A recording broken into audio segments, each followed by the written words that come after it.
The subject today is infectious diseases. Um, the approach, first of all, the the class is intended for anyone who thinks they're at an intermediate level. So if you've been studying Chinese with our school for more than if you've been studying English at our school for more than 2 years, this is intended for you. If you're a beginner, or your English isn't that strong, you might miss out on quite a bit. But um, I don't want you to feel like discouraged by that. The aim of this lesson and these types of lessons is to give you high frequency vocabulary. So it's a vocabulary lesson, and the subject is around the infectious diseases. I sent a worksheet, this one here, for you to get the best benefit from this lesson and future lessons, I hope, is that as you can see in the top, you have something like maybe 30 words, and you can open up your dictionary, Baidu, whatever, and translate these words. If you are interested in the subject of science, biology, health, and the COVID epidemic, these words are going to be high frequency words. Knowing these words will help you, comprehend what you're reading when you're reading the news, for example. So, I'm going to be covering what these words mean and showing you examples. And it's up to you guys to translate it for yourselves. When you're learning vocabulary at the intermediate level, it's a good idea to, keep a list and categorize the words that you learn by topic, by their word class, whether or not they're a verb or a noun. Most of these are nouns and verbs. And I'm going to show you, where these words crop up. So that's just a little bit of a prelude to the class. As I said, I'm from Canada. I've been living in China off and on for about more than 6 years. And it's a very interesting time for me to be living in China, of course, as a foreigner. I do remember a long, long time ago when I was much younger, the SARS epidemic. And that was, um, around 2002, 2003. And the world was a very different time then. We were reading newspapers back then, We certainly didn't have the internet and social media and smartphones. So the spread of information, the time that it takes to broadcast information to the world is astounding. And the the technological systems in place in China are far advanced to many other Western countries or many other outside countries. And so China is sort of leading the way. In my opinion, China has demonstrated that they can lead the way using their their technological systems, and their system of governance to manage these kinds of crises. And now that it's a pandemic, now that it's in more than 80 countries, people have an example to follow. Thanks to what China has done. China has done a very good job of, 2 months in bringing this epidemic under control, but we are far from the end. So, for those of you who are in the intermediate, in the business intermediate, in the school intermediate advanced classes, this is a topic that we teach, and so below the words here, I've got these sentences, and we will come back to these sentences and maybe fill in the blanks there, right? So, as I said, I wanted to show you this one here. Where is it? Ah, okay, great. So when you're learning vocabulary, um,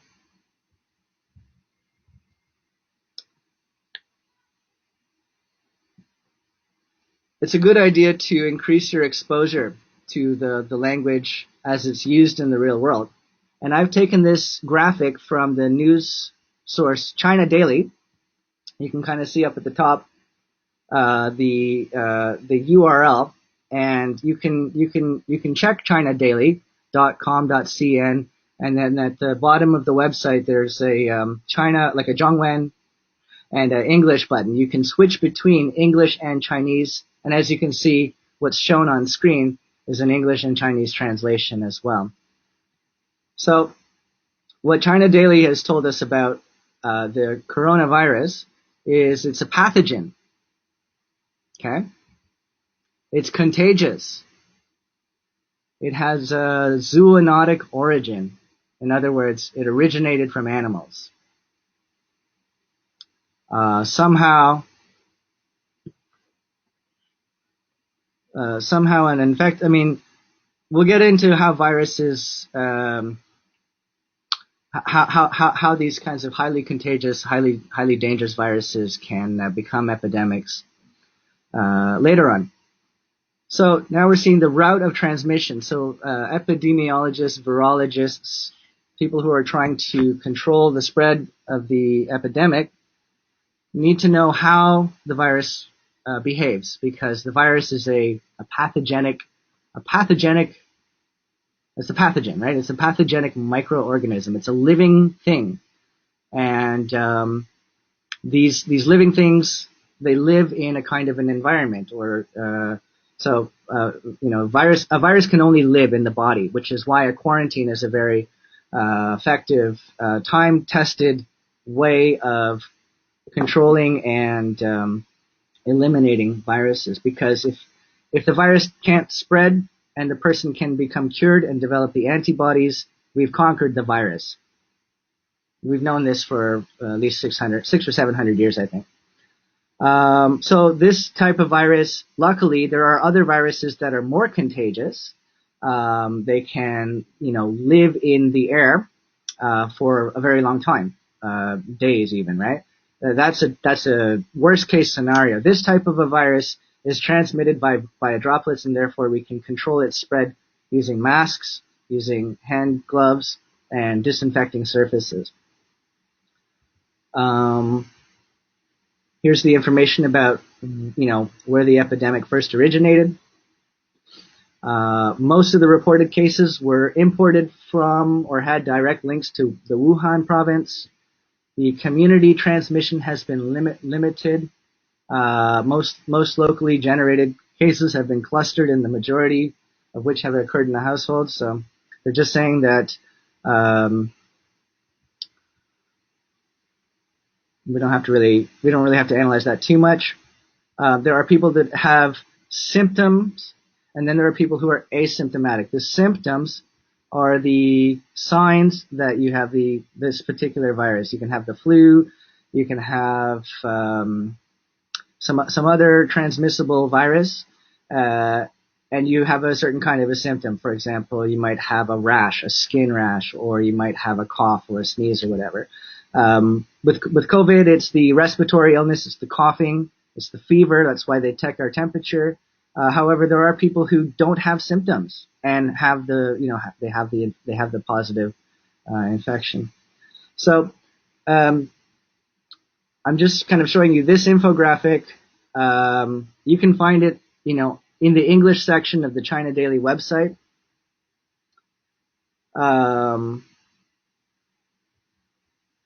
They're giving us some advice here for how to protect ourselves. So it says here, outbreaks can be managed with the right response. Always wash your hands, mouth and nose, and try to avoid crowded areas. Try to avoid unhygienic areas as well. Okay, so moving on from this.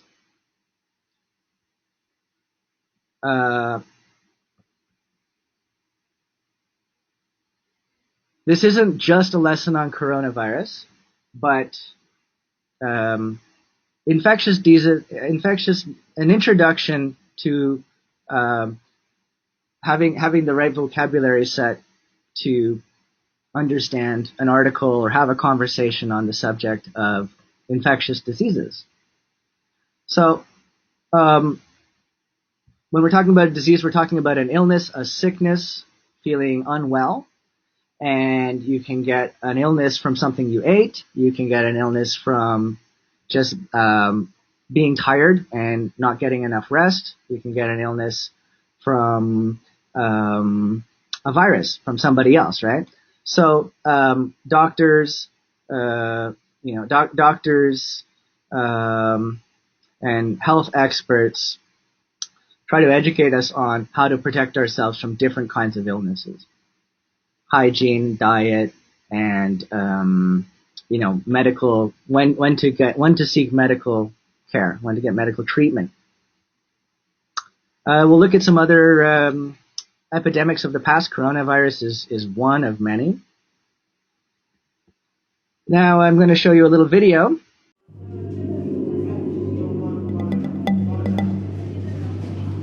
The new strain of coronavirus has infected thousands of people, mostly in China, killed hundreds in the country, and prompted the World Health Organization to declare a global health emergency. Here's what we know so far. Coronaviruses are a large family of viruses that can cause potentially deadly diseases in mammals and birds.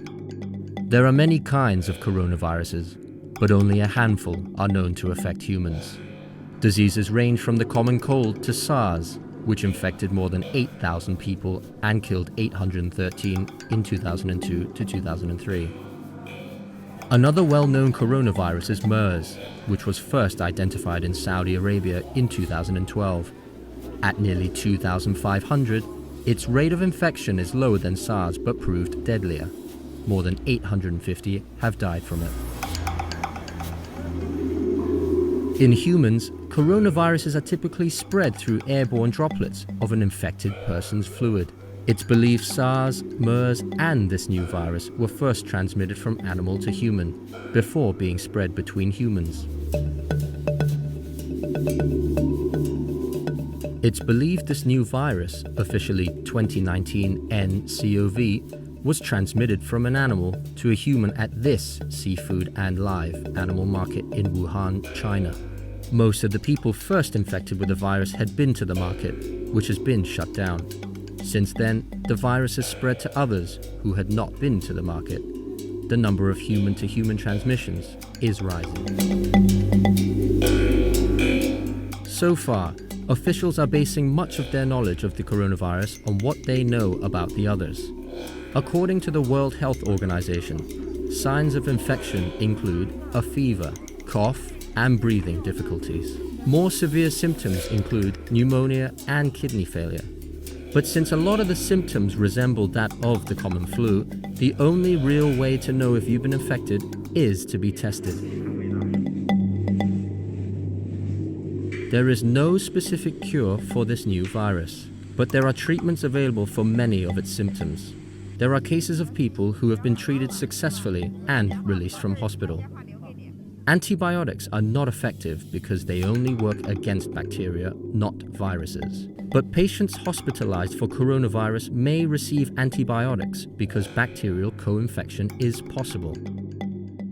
Since this virus is new, there is no vaccine for it, and it's possible there won't be one for years.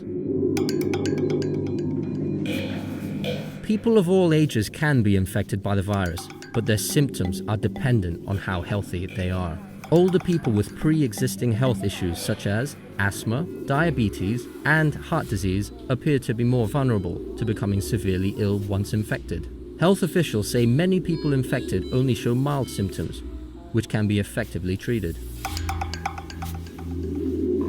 Though the number of people infected has surpassed SARS, this coronavirus is believed to be far less deadly.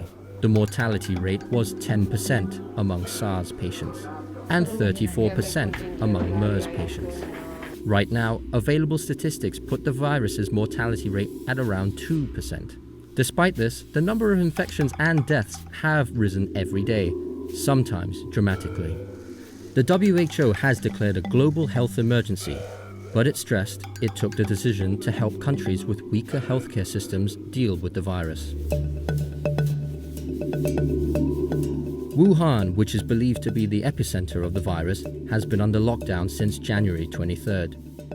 Other cities in Hubei province, of which Wuhan is the capital, are under lockdown too. Road, sea, and air traffic is highly restricted as Chinese authorities fight the outbreak. Other countries have also taken big steps. Some are denying entry to people who have recently traveled to Hubei province or other parts of mainland China. A few countries are requiring those returning from China to enter quarantine. Hong Kong has taken steps to reduce the number of people coming in from mainland China, but has stopped short of fully closing its borders. Health officials say the best way to avoid the new coronavirus is to take the same measures you would use to protect yourself against the flu. Avoid close contact with anyone with a cough or fever. Wash your hands thoroughly and regularly, and wear a surgical mask when going out. Cover your mouth when you cough or sneeze with a tissue and dispose of used tissues in a trash bin right after you use them. And if you start to feel ill or show any symptoms, see a doctor right away. Common sense and extra vigilance are the key to minimizing your chances of infection. So we know this already. We know about the safety precautions. Let's move on. What are infectious diseases? So a disease is a disorder. Your body, our bodies, are sort of organic machines. We are living organisms, and within our total body there are a range of different organs that have a particular function to keep the body alive. For example, our eyes to help us to see, our ears to help us to hear, our nose and mouth to help us to breathe, and and eat, of course, right? We breathe in oxygen. The oxygen goes into our lungs. The lungs absorb and convert the air into oxygen, which is then passed on into the blood, pumped by the heart back into the brain. Right? These are individual organs that are made up of cells with a particular kind of a structure, and at the cellular level, these types of cells, these types of tissues have their own set of intelligence, basically.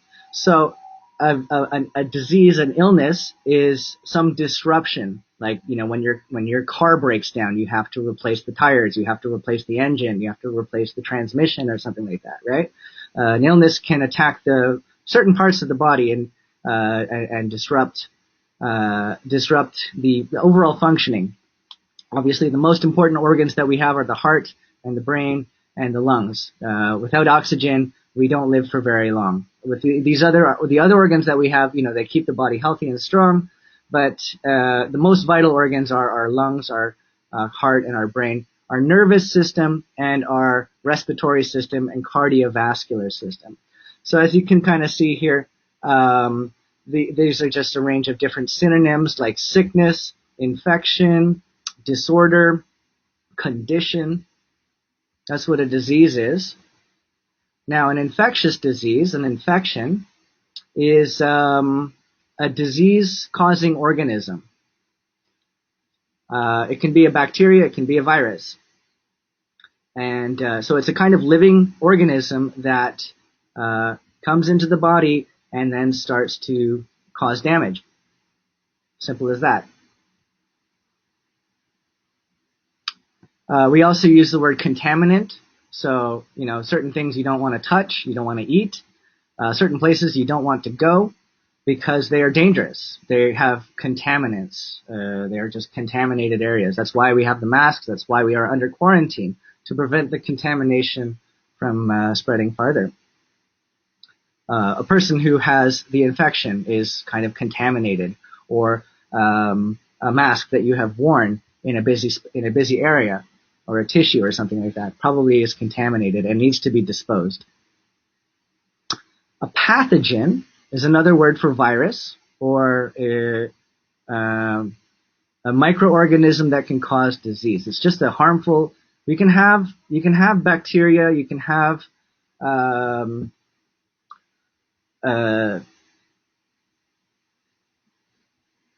these little organisms living in your body, and they might not cause any damage. There are sort of parasitic microorganisms that can live inside a person or an animal, like an animal, a rat or a dog, probably has all kinds of parasites living in it. But the parasites don't try to, they don't act to kill the animals. So a pathogen is one that is very dangerous. And we use the word pathogen as a synonym for virus, because a virus only does one thing, and that is attack the body.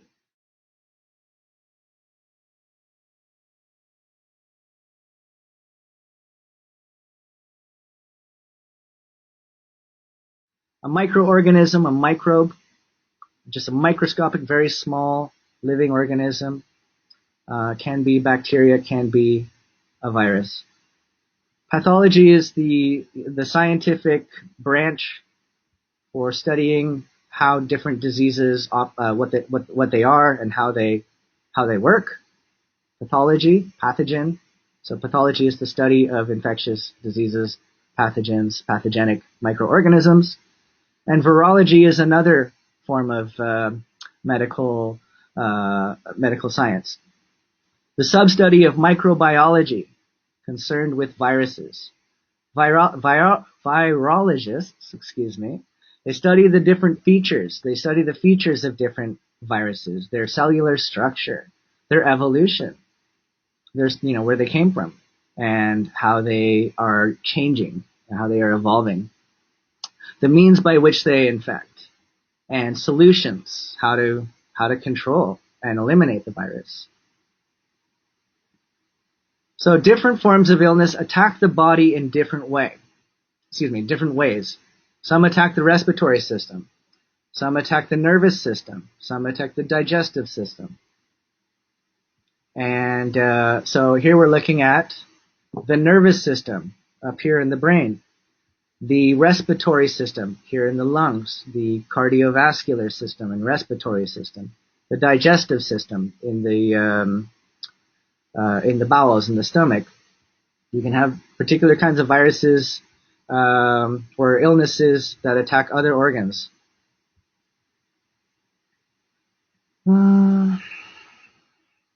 What's the difference between a viral disease and a bacterial infection? Quite simply, a virus behaves differently than a bacteria, and its cellular structure is a little more sophisticated. It's a little more complicated or complex, and it's much more difficult to cure, right?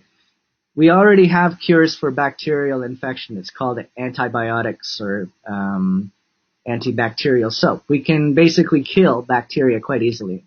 But viruses, I don't think we actually have a way to kill a virus. All we can do is immunize ourselves against it, or develop antibodies, another kind of cell in our bodies that knows how to kill. Like, we can't come up with a medicine that kills or a machine that kills a virus, but we do have cells in our body that can do that. All we can do is keep the body healthy and alive, so that the antibodies inside the immune cells inside our bodies can fight the virus for us. So most people who, as the video said, the 2 to 3% that died because of the virus were those with pre-existing medical conditions. Their body was already weak; they weren't strong enough to fight the virus. So it's not a hugely deadly kind of a virus, but there are certainly more aggressive, more malignant kinds of viruses out there. We're just very, very lucky that this isn't one of them. So there are differences between bacterial and viral illnesses. First of all, they're microorganisms. Their symptoms, the signs of having the illness are similar. Coughing and sneezing, fever and headache, infections in the sinus area, in the lungs, the throat, the respiratory system. Bacteria is spread from person to person or contaminated object to person, just like the virus. And so you have different species of bacteria, different species of viruses. Some are harmless, short-lived, like the cold, and some are more chronic and severe. So bacteria, many types of bacteria are harmless. Some can be more harmful. Bacteria are the building blocks of life. Viruses are smaller than bacteria, and they are parasitic. A parasite is something that lives in another organism and continues to multiply and spread until it kills the organism. So that's what a virus is, a parasite. Whereas a bacteria, we can get some useful benefit from bacteria, as long as it's not in large quantities. Skip that. So how do we cure illnesses?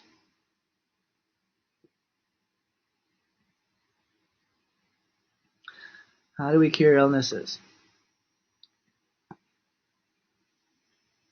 Well, we've been fighting illnesses since prehistoric times. We now live in the world where the average lifespan is about 60 to 80, even 90 years. We really understand illnesses, and we've really been able to conquer many of them, because the lifespan up until maybe 400 or 500 years ago was, between 30 and 40. Most people just died of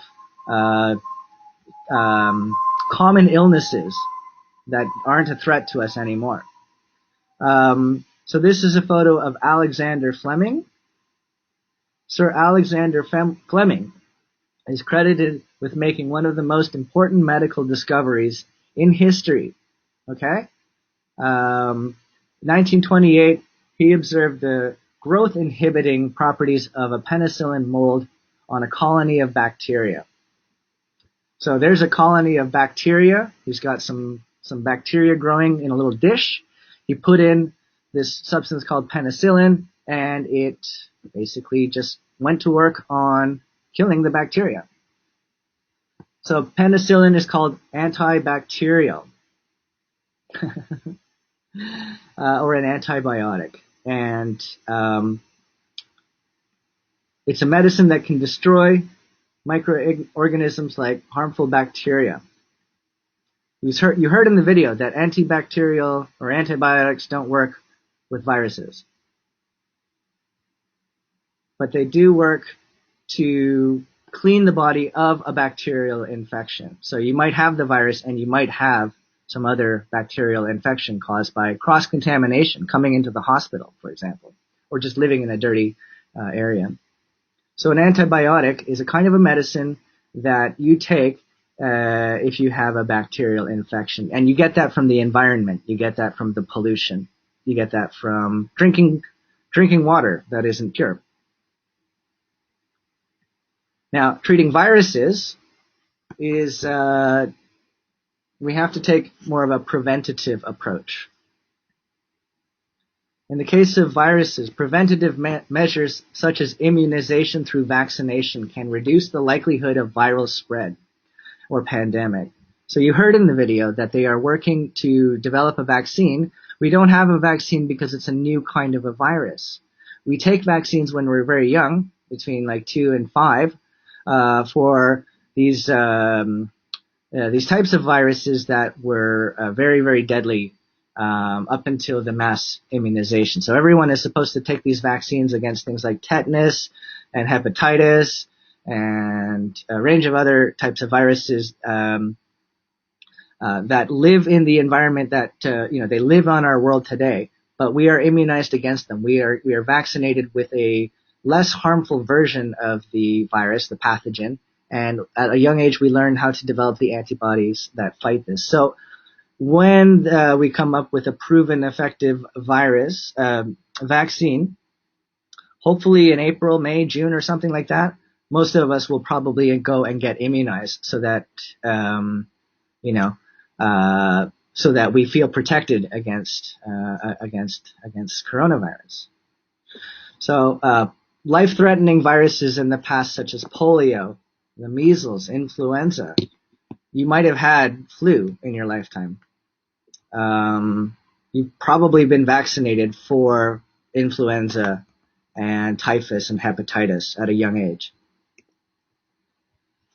Now, if you have a threatening virus, a viral illness, all that they can do is give you antiviral drugs. Basically, these are types of drugs that can strengthen your body, painkillers, maybe steroids. They can just make your body stronger, and your body has to do the work of conquering the virus on its own. Vaccines introduce less harmful pathogens into the body before infection. The immune system learns to fight the pathogen and is better prepared to fight the more dangerous forms of the pathogen if it is later encountered. That's the theory. And then we've got the antiviral drugs that can be used to strengthen the body's immune system. The antibodies that live in the bloodstream and target the virus when they find it. And that's why we get a fever when we have the viral infection. That's the antibodies doing the fighting against where the virus is in the body. So they can minimize the severity of the symptoms. You feel pain when you have a fever. You feel nausea. These are just some other words to talk about immunization and vaccination. Your immune system. To be immune against a virus is to be invulnerable. The ability of the organism to resist the infection is what immunity is. A vaccine is a treatment used to produce immunity, and another word for that is inoculation. The antibody is the cell, is the microorganism in our bodies, a blood protein that can counteract a specific antigen or pathogen. And that's the scientific definition there. I have another video for you guys to talk about how viruses with devastating consequences, all caused by a most elusive virus. The influenza or flu virus is a recurring nightmare. It causes more than 36,000 deaths in the US each year and was responsible for some of history's deadliest pandemics. Like other viruses, the flu virus is a parasite. The viral agent itself, called a virion, is made of a ribonucleic acid, or RNA, surrounded by proteins. The flu virus uses two proteins to attack its host, hemagglutinin and neuraminidase, or the HA and NA proteins. The HA protein attaches the virus to a cell and lets it in. Once the virus is inside, it multiplies. Then, the NA protein cuts this viral swarm loose, sending it off to infect more cells. This triggers the immune system to bombard the swarm and to destroy infected tissue throughout the respiratory system. Unfortunately, this response can also inadvertently lead to death through organ failure or secondary infections like bacterial pneumonia. The flu virus has been nearly impossible to eradicate, largely due to its uncanny ability to mutate. Since just 2004, more than 5,000 different strains of the influenza virus have been sequenced. Those that affect humans are categorized as types A, B, or C, with type A strains being the most capable of unleashing a pandemic. Influenza A viruses mutate more rapidly, allowing them to adapt to new hosts and even cross species. Avian flu and swine flu, for instance, are two strains of type A viruses that, through mutations, can be transmitted from birds and pigs to humans. One of the deadliest flu pandemics was caused by one such virus. Between 1918 and 1919, the Spanish flu infected a third of the global population and killed up to 50 million people worldwide. Called H1N1, this particular strain of virus likely came from birds. The threat of another influenza pandemic remains.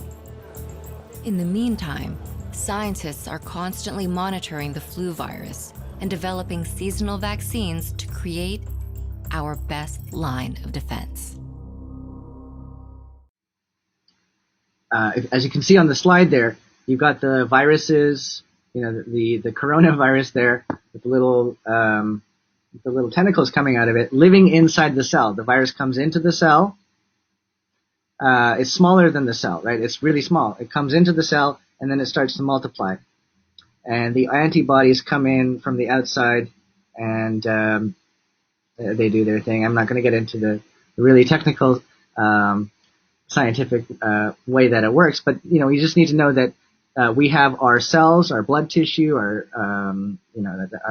tissues, our tissue cells, excuse me, and then the virus is smaller than that. It comes into the tissue, it starts to replicate, and it takes nutrients. It takes the energy from the cells. The cells die, and that's where you have the coughing and the nausea and so on. The antibodies are the white blood cells that come in and conquer the virus.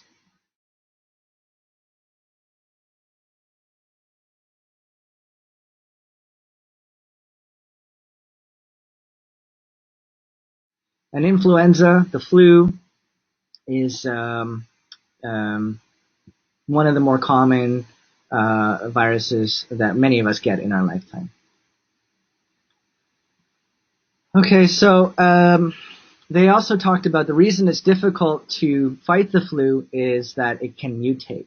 It lives in animals, it lives in people, and there are dozens. I didn't get the full number, but there are a dozen strains of it, different types. So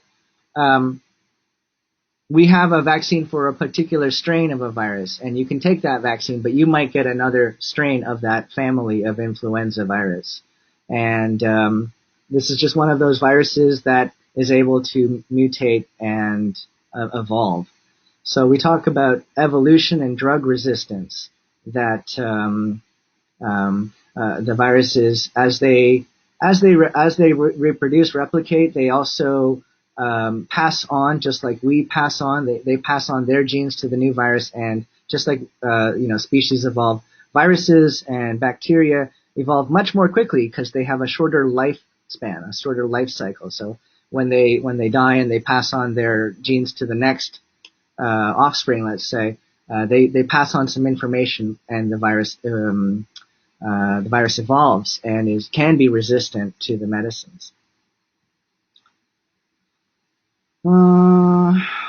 Okay, so we're talking about a cell. A cell is the basic unit of life. We're looking at definition number two, the smallest structural functional unit of an organism. A bacteria is a single cell organism. We are organisms. We're complex living organisms with millions, if not hundreds of millions of cells. They're microscopic. A gene is part of the cell. The gene is the component of the cell that passes on instructions to determine some characteristic. So a chromosome and a gene.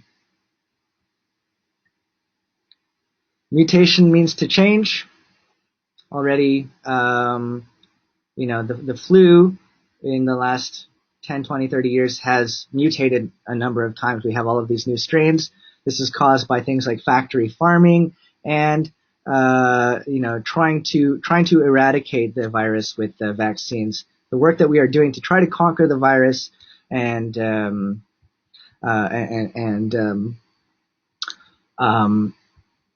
factory farming. Viruses are transmitted from animal to person. When we have large populations of people and animals living together, we have more transmission and more mutation. Here we're looking at some of the big epidemics of the last 20, 30 years. Ebola, which occurred in Western Africa. HIV, which was first discovered, I think, in the 70s, and it became a big concern in the late 90s. SARS in China in 2003. H1N1, probably around the same time. And malaria is a much older type of a virus, but it's very, very prevalent in tropical countries, southern China, Southeast Asia, probably South America too, Central Asia. So this word here, the important word of the day, is epidemic. An epidemic is the widespread occurrence of the infectious disease. So, if one person has it, it's an infection. If a community have it, like your school, then it's a bit of an outbreak, I guess. When an entire city or province has it, then it's an epidemic. When it's and they talk about clusters. They talk about how one person travels to another city, and then another community of people get it, and then all of those people in the community spread it even further. So you have the clustering of epidemics. When you have it in a dozen countries or so, then it's a pandemic. A pandemic is just what we have now, basically. Epidemiology. Epidemiology is another branch of scientific medical research, and it's quite interesting. So virology are the people that are looking at the biological function of the virus, its structure, how it behaves. Epidemiologists look at how it spreads and how to control the spread. They suggest policies. A branch of medicine that deals with the distribution and possible control of the disease. So you have the WHO organization made up largely of epidemiologists who know sort of from past experience how to control an epidemic. Epidemiology is the study and analysis of the distribution, patterns, and determinants of health and disease conditions defined in populations. Anyway, they study the design, the collection, statistical analysis. So it's more of a social science and a natural science. So it's a interdisciplinary scientific branch. It combines the scientific disciplines of biology, statistics, and social science to inform public health, to give suggestions and advice to governments on how to handle these types of diseases and outbreaks.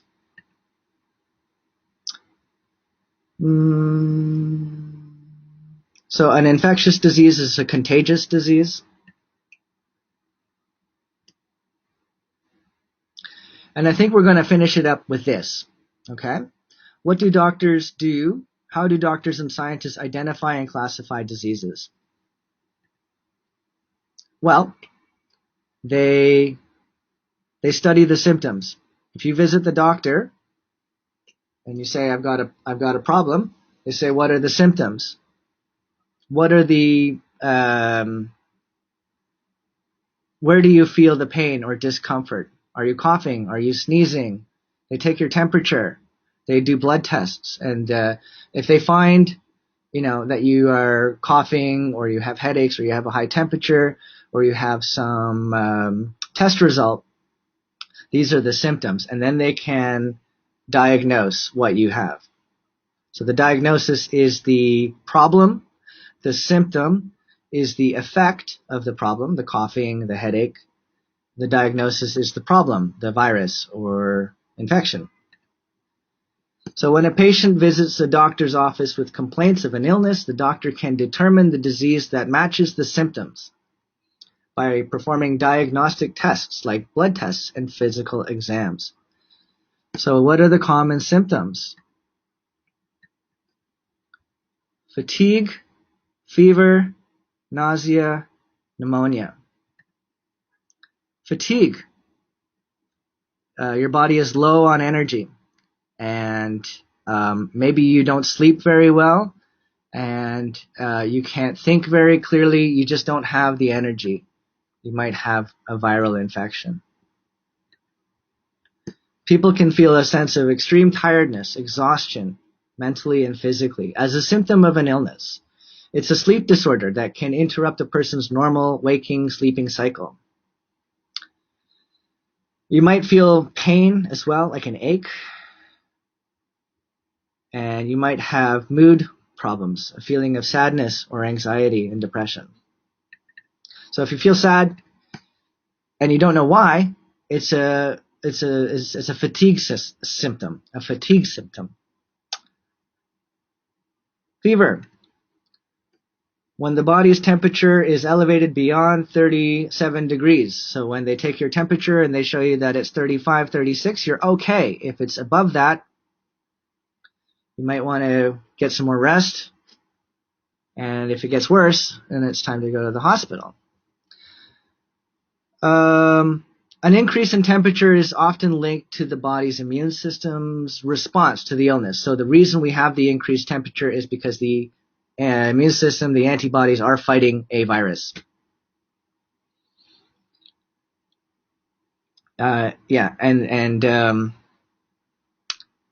Fevers. I'm sure everyone's had a fever. You know what it's like. It's disorienting.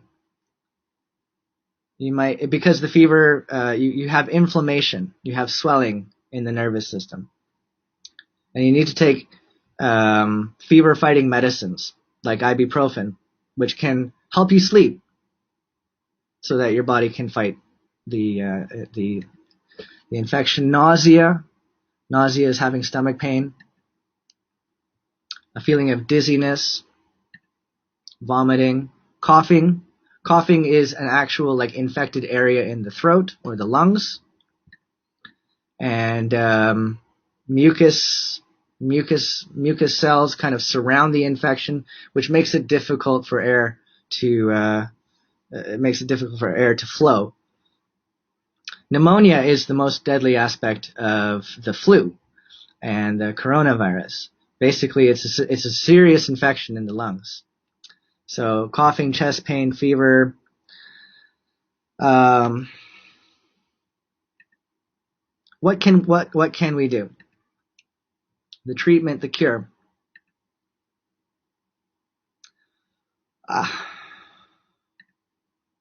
Okay, we have to skip this part here. How do I do that? Can I skip it? Probably not. Okay, good. We're going to skip past this. It was during okay. Actually, this is important. Hang with me for another 10 minutes because we started late. This is, our ability to control epidemics came as the result of these past epidemics. Okay? So we know what to do to control the spread of viruses based on our experience from past epidemics, just like this experience can teach us how to control the spread of future epidemics. So this one here, this is a flea. This is a flea. It lives on dogs and rats. It can bite you, and you see a dog kind of scratching, probably because a flea is biting it. It's like a mosquito. So these types of bugs pick up different kinds of germs. The Black Death or the bubonic plague, 14th century, killed about 200 million people in the 14th century in Europe. So the fatalities caused by the pandemic peaked between 1347 and 1351, a short period of time. but 200 million people died. It was a very fast-acting, very deadly, very contagious disease. Now, what happened? We have it today, but it's only in certain parts of the world where it's very wild. So a plague is another word for an epidemic. And it was during the plague, the Black Death, the bubonic plague, that cities learned how to, communities learned how, got the idea that the virus was, the infection was spread from one person to another. And therefore, if one person showed the symptoms, they needed to be isolated. They needed to be quarantined. So although the importance of hygiene, washing, as a preventative means was not recognized until centuries later, they did learn to quarantine a sick person, to put them into confinement.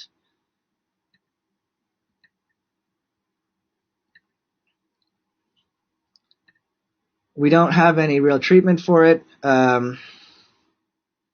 Anyway, this is another one. Smallpox. Okay.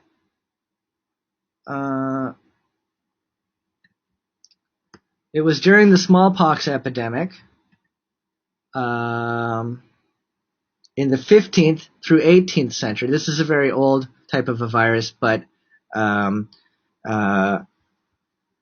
it became an epidemic during the 15th through 18th centuries, where hundreds of thousands, millions of people got it. And this person here, Edward Jenner developed the first vaccine. And it was in China, and this is happening now, that people were practicing variolation, taking plasma, I don't know if it's blood or saliva, some kind of plasma, from a person who had recovered from the illness, and then kind of applying it on the skin or intravenously, I suppose, injecting it into people. The theory was that if somebody had recovered from the smallpox, basically, if somebody had managed to recover on their own from the smallpox, they could donate their plasma, and other people could then, immunize. So the vaccine came from smallpox, came from Edward Jenner observing how people in China were taking plasma from recovered patients, let's say, and it seemed to work. So Edward Jenner in 1796 developed the vaccine, and then the science of developing vaccines took off from there.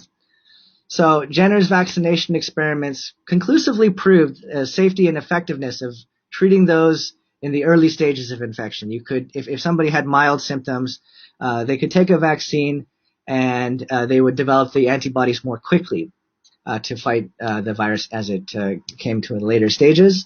And then they got the idea to immunize people in advance before infection. And now we have worldwide compulsory vaccination on a range of different diseases. This is the Spanish flu. We saw this in the video, and that was like the most recent catastrophic pandemic. SARS in 2002. SARS, S-A-R-S, stands for Severe Acute Respiratory Syndrome. And it's like COVID. It came from an animal, and it attacks the respiratory system. Only 8,000 were infected. Only 700 died. COVID, 100,000, 3,000. More infectious, but if you do the math, there's a higher ratio, a higher percentage of people. Now, we could say SARS was more deadly, or we could just say that the medical response wasn't as good then. We don't really know for sure right now. We're coming up to the end, and here are some other diseases and disorders that are a risk right now, depending on the area that you live in or travel in. So malaria is spread via insects. We can look at some of these other viruses in later lessons, I think. Thank you for staying with me this long.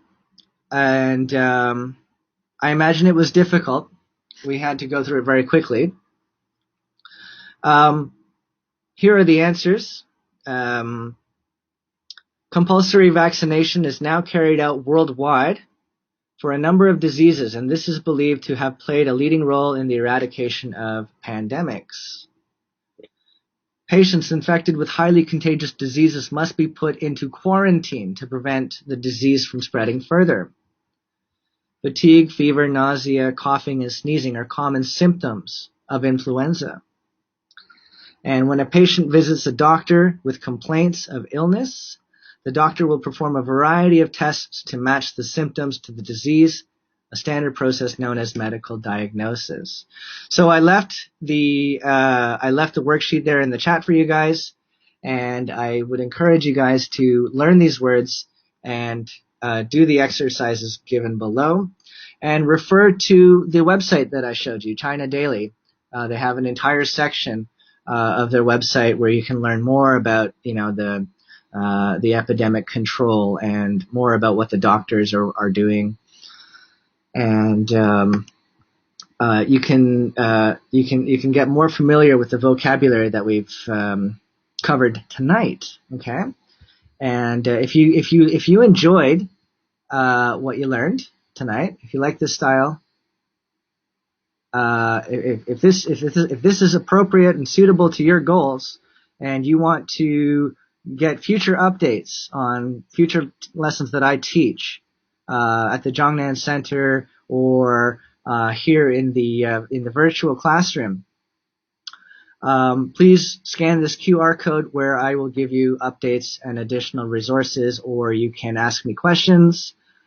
Space is of course limited, so you should join now because there's only about 150 spaces available right now, and I will drop that into your chat, I think, if I can.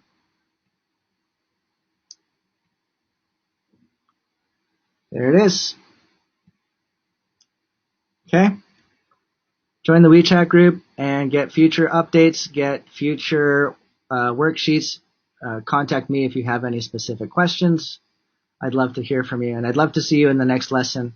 Again, this is the first lesson that we've done in this format, and we're testing things out, getting the technical bits going, but I think it was very successful. I wish I could communicate with you guys. I can see you're chatting, but I'm not able to understand it. So yeah, I can see some thank yous. I can see some happy faces, right? That's all, guys. Here's here's me signing out. Please be safe. Please be healthy. Please do the research and educate your families and your friends. Get interested. Become a leader. What we learn from this experience, changes our lives and it shapes our future. So become a leader. Get informed. Get active. Cool. Okay. I have nothing else to say than that. So thank you very much. I am signing out. In 5, 4, 3, 2,